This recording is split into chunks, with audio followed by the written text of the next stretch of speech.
Northanger Abbey by Jane Austen, Volume 2, Chapter 3. With a mind thus full of happiness, Catherine was hardly aware that 2 or 3 days had passed away without her seeing Isabella for more than a few minutes together. She began first to be sensible of this, and to sigh for her conversation as she walked along the pump-room one morning, by Mrs. Allen's side, without anything to say or to hear. And scarcely had she felt a 5 minutes' longing of friendship before the object of it appeared, and inviting her to a secret conference, led the way to a seat. "This is my favorite place," said she as they sat down on a bench between the doors, which commanded a tolerable view of everybody entering at either. "It is so out of the way." Catherine, observing that Isabella's eyes were continually bent towards one door or the other, as in eager expectation, and remembering how often she had been falsely accused of being arch, thought the present a fine opportunity for being really so, and therefore gaily said, "Do not be uneasy, Isabella. James will soon be here." "Pshaw, my dear creature," she replied. "Do not think me such a simpleton as to be always wanting to confine him to my elbow. It would be hideous to be always together. We should be the jest of the place. And so you are going to Northanger. I am amazingly glad of it. It is one of the finest old places in England, I understand. I shall depend upon a most particular description of it." "You shall certainly have the best in my power to give. But who are you looking for? Are your sisters coming?" "I am not looking for anybody. One's eyes must be somewhere, and you know what a foolish trick I have of fixing mine, when my thoughts are 100 miles off. I am amazingly absent. I believe I am the most absent creature in the world. Tilney says it is always the case with minds of a certain stamp." "But I thought, Isabella, you had something in particular to tell me?" "Oh, yes, and so I have. But here is a proof of what I was saying. My poor head! I had quite forgot it. Well, the thing is this. I have just had a letter from John. You can guess the contents." "No, indeed, I cannot." "My sweet love, do not be so abominably affected. What can he write about but yourself? You know he is over head and ears in love with you." "With me? Dear Isabella." "Nay, my sweetest Catherine, this is being quite absurd. Modesty and all that is very well in its way, but really a little common honesty is sometimes quite as becoming. I have no idea of being so overstrained. It is fishing for compliments.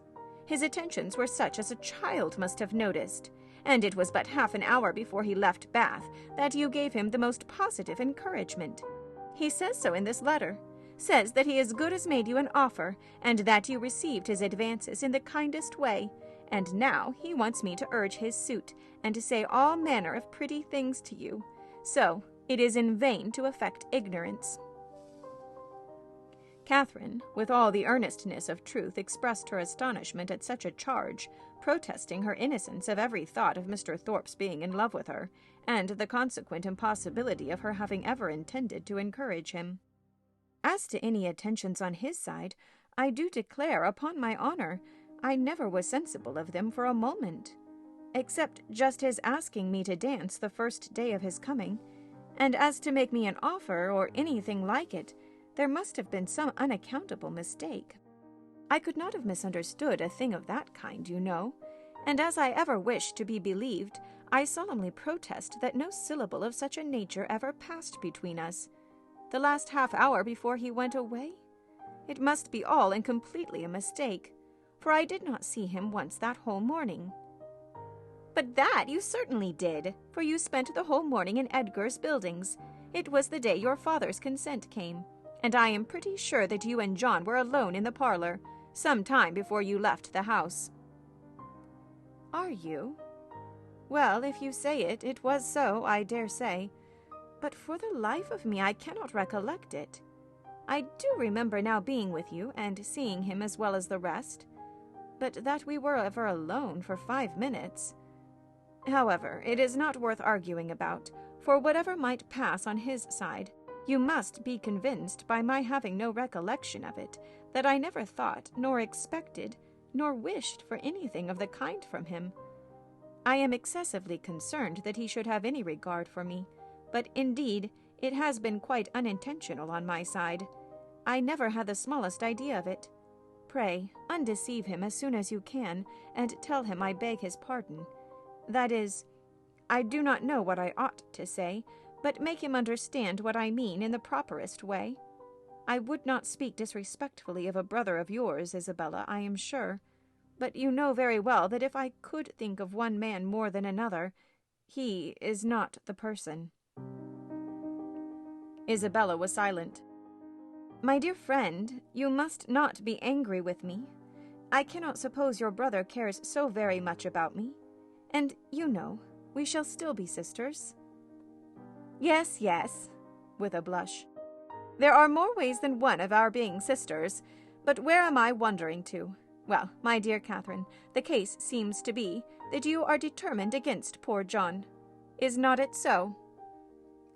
"I certainly cannot return his affection, and as certainly never meant to encourage it." "Since that is the case, I am sure I shall not tease you any further. John desired me to speak to you on the subject, and therefore I have.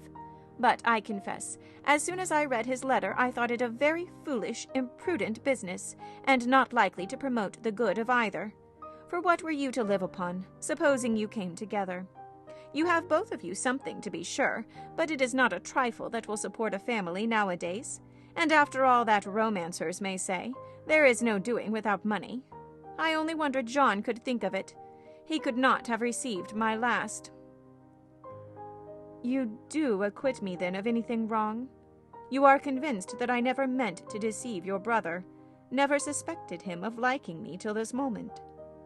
"Oh, as to that," answered Isabella laughingly, "I do not pretend to determine what your thoughts and designs in time past may have been.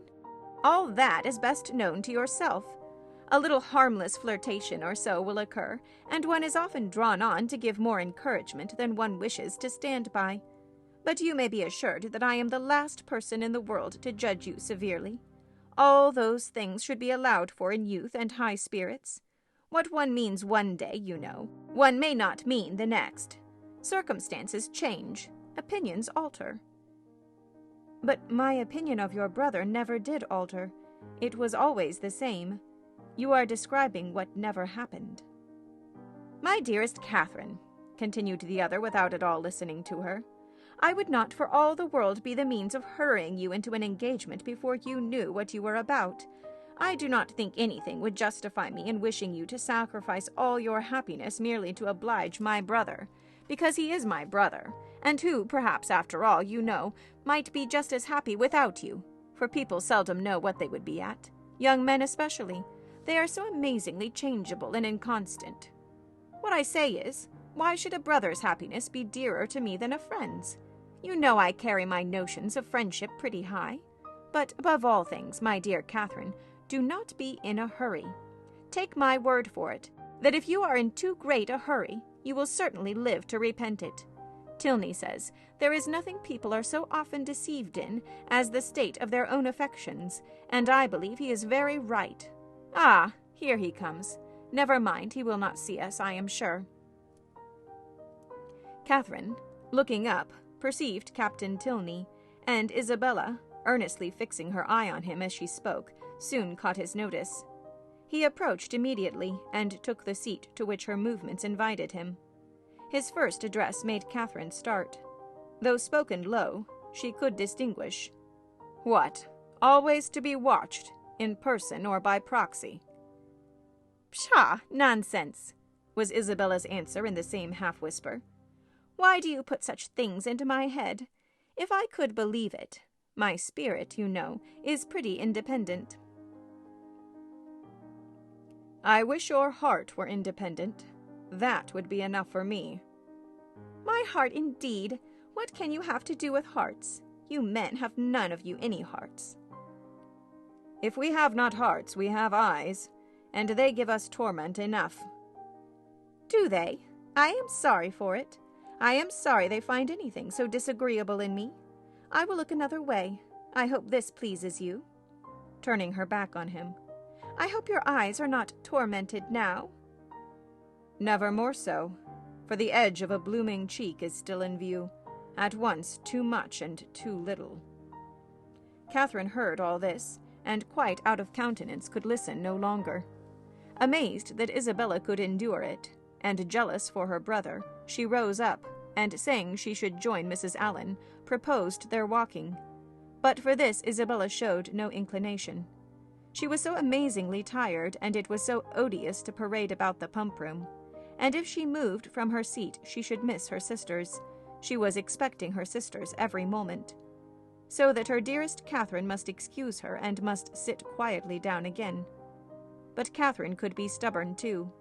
And Mrs. Allen just then coming up to propose their returning home, she joined her and walked out of the pump-room, leaving Isabella still sitting with Captain Tilney. With much uneasiness did she thus leave them. It seemed to her that Captain Tilney was falling in love with Isabella, and Isabella unconsciously encouraging him.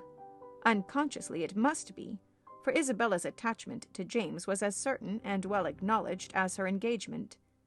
To doubt her truth or good intentions was impossible. And yet, during the whole of their conversation, her manner had been odd. She wished Isabella had talked more like her usual self, and not so much about money, and had not looked so well pleased at the sight of Captain Tilney. How strange that she should not perceive his admiration. Catherine longed to give her a hint of it, to put her on her guard, and prevent all the pain which her too lively behavior might otherwise create both for him and her brother. The compliment of John Thorpe's affection did not make amends for this thoughtlessness in his sister. She was almost as far from believing as from wishing it to be sincere, for she had not forgotten that he could mistake, and his assertion of the offer and of her encouragement convinced her that his mistakes could sometimes be very egregious. In vanity, therefore, she gained but little. Her chief profit was in wonder. That he should think it worth his while to fancy himself in love with her was a matter of lively astonishment. Isabella talked of his attentions. She had never been sensible of any, but Isabella had said many things which she hoped had been spoken in haste, and would never be said again. And upon this she was glad to rest altogether for present ease and comfort.